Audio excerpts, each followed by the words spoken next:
So malapit na siyang malobat. 2 hours na ako filming. Nakakabit kasi yung LCD backpack.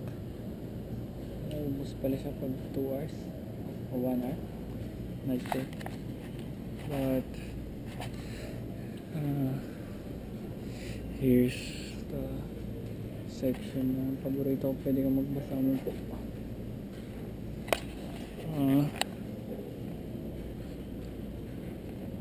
Yan yung view sa downtown.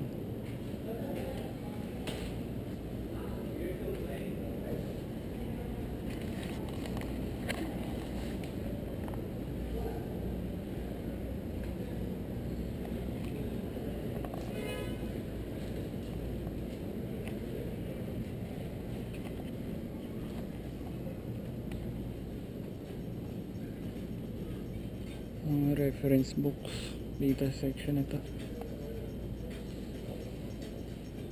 Laki.